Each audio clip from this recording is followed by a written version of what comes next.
Now this might be a bit of a doozy, because normally we don't really pay attention to this aspect of the sport, since most of us have just been watching it for a really long time, and you don't really comprehend if the audience has increased much. Apart from the fact that by now there tends to be 3 to 5 multinational superstars visiting one of the Grand Prix. And at this point, it's not just a Jamie Clarkson at the British Grand Prix or Jerry Seinfeld in Austin.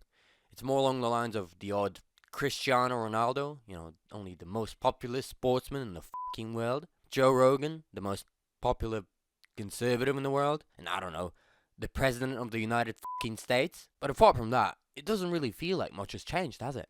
Well, spoiler alert, everything has fucking changed. The sport is no longer a fun weekend activity you enjoy with your one friend, who also is as deranged and mentally ill as you, to sit down and spend your Sunday afternoon looking at 20 pixels on your screen moving around in a fucking circle while 2 British sounding blokes scream their lungs out every 10 minutes. And this is no longer an event you mention at a dinner table, spending the next 3 minutes explaining what it is, and the remainder of the evening trying to put some sense into the other guests, proving that you're not fucking crazy, and it is actually good fun once you get into the sport. Periodically transitioning into attack mode and belittling their favourite football team to a bunch of overpaid prima donnas running around a marked garden pretending they have a real job while imitating a game from a primary school recess. Now, F1, that's where the real athletes go to make a living. It's real sweat. I'm a high performance athlete. Athletes sweat. Sweat, baby. Sweat, sweat.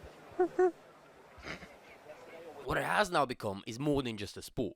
More than just a common gathering for a bunch of petrolheads and violent noise enthusiasts. Now, even your ex-girlfriend and her mum post a pretentious story as soon as Charlie changes his fucking hairstyle. Oh my god, he's so gorgeous. I would literally go crazy if he approached me. I was so in love with him.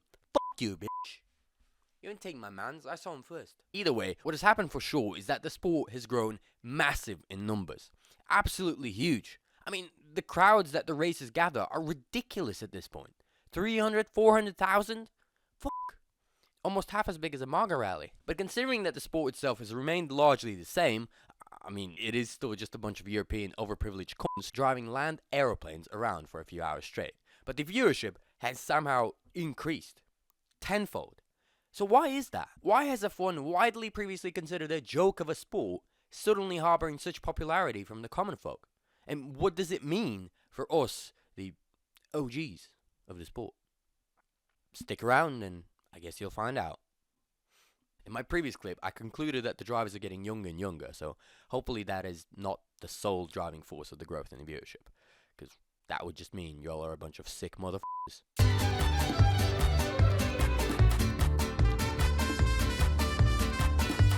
Well, first and foremost, one thing that the F1 management attributes the growth to is the Netflix show. But it is Mohi and Steffi we're talking about here.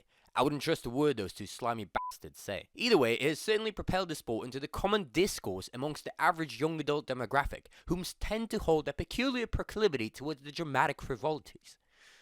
In other words, F1 has attracted a bunch of drama-seeking leeches through its reality TV show it airs once a year. Alright, truth be told, we are no better than them, are we? Just that it didn't used to be so public, so only the petrolheads sticking around knew about F1's dramatic nature. You needed to sit through a few hours of plain motor racing content to actually get to the juicy bits. But at least we came here for the racing and only stayed for the gossip. And now, an over-dramatized compilation of the best bits is readily available to everyone that has a Netflix subscription, or if you're just leeching off of someone else's. I knew there was a bright side to my ex getting into F1. You just gotta stay positive about these things, you know? And so what that she cheated on me with my best friend 2 days after I spent all of my money on an engagement ring, having to pawn my mom's car just to make the first monthly payment? At least I still have a free Netflix subscription, you know? It's good. But since it only airs once a year, people tend to share and talk about it, like, for 6 days, max. Referring to the actual funny bits once a month, when they're having a disastrous conversation with a peer and are in dire need to lift up the mood. I mean, life always gets better when you reference F1 memes, I swear. I completely broke the awkward silence when I screamed, "No, Mikey, no, that is so not right," after I discovered my girlfriend in bed with another man. But for real, that show is on its last legs. Even I'm starting to get bored watching the same old fake narratives being replayed once a year with a slightly different mix of drivers and a bit more unhinged team principals. And the team principals were the stars of the show the past few years, not the fucking drivers. Gunther even managed to land a second job because of it. Ironically, F1 management was stupid enough to give him the one job where he is unable to use the only talent he has in his life. It's to say fucking shit cunt bitch in a beautifully melodic kind of way. It's almost like a story. It's so nice and soothing, I could play some of his clips to some kindergartners and it would work perfectly as a lullaby. I swear. I would most definitely be reported to the police and arrested afterwards, but who cares? What's one more restraining order gonna do, huh? But truth be told, the racing has also improved. Like seriously. If before it was just a one-man show run by an over-traumatized Dutch boy, so bored of winning he stopped buying race cars and started buying private jets, now it's several of them. Well, at least that's what it seems like. In reality, it is of course just a ploy to get us all to keep watching the sport. They've been just pumping Verstappen's tires full of concrete just to slow the fucker down over the summer and let the other slowpokes catch up. But as soon as we're genuinely getting close to the championship, bringing our hopes up for an actual title fight, the kid takes out all the stops and takes first place from 17th in the pouring fucking rain. Glad we're back to the status quo, eh? It was fun while it lasted, of course, but it started to be so fake it felt like we're watching the WWE or something. And I can only take so much fake competition until I start losing interest. I mean, I can tell myself a lot of lies, like my life has meaning, I'm an accomplished adult, my parents are proud of me, and it was a good thing that I lost the only love of my life. But I will not sit here and tell myself that someone other than Verstappen can win a championship this decade. I'm not that fucking gullible. But what is true is that the sport has become a lot more, how can I say this in a socially acceptable manner, drama focused. I mean, when an American media company took over the reins from Ecclestone, I thought there was no way they would be able to Americanize it. Yet, here we are, the sport can be barely called a motor race, with half of the screen time taken up by Racing 101 insights from Amazon, Slowest Pit Crew in the West awards by DHL, and the most useless and imprecise tire information from Pirelli. And the other half of the show showing the drivers' girlfriends either smiling or gasping in their garages, depending on what the producers tell them to do on the teleprompters. Well, for most drivers, that's the case anyway. For Lewis, he usually has some famous and rich friends visiting him instead. But truth be told, it has dried up a bit recently for him, hasn't it? There really haven't been a lot coming to see him in the past few years. I actually feel bad for the guy. Turns out it wasn't just his freshly implanted hairline and impeccable fashion sense that brought the Hollywood folk around. You actually need to win races to stay relevant in the sport. Who would have thought? But all this dramatization and intensity that Liberty has been able to squeeze out of the sport, it has worked wonders. There's no arguing that. I mean, I'm pretty sure the most watched moment in the sport was for sure the scripted final battle for the 2021 title in Abu Dhabi.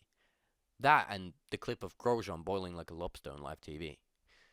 We're a bunch of sick fucks, what can I say?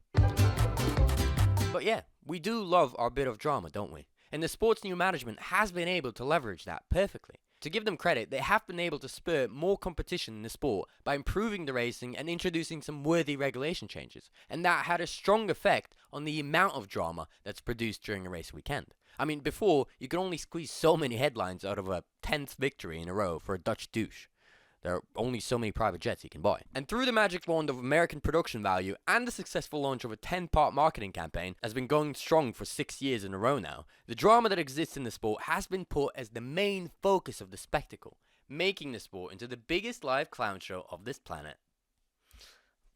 Alright, I'm only kidding. Truth be told, I couldn't care less about how drama-focused the sport is. In my eyes, the more people get to enjoy the sport, the merrier. Yeah, I have to pay more and more every year for the ability to watch my sport live, because those fucks sitting in the networks are getting greedier by the minute, and I can no longer go see my favorite spectacle live, because the new wave of uncultured Mexicans. I wanted to say Mexicans. It literally says Americans. Because the new wave of uncultured Americans has hiked the ticket price to the fucking moon. But whatever. If it increases the popularity of the sport, then good. Less alcohol I need to ingest to cope with the amount of explaining I have to do at the Christmas dinner table.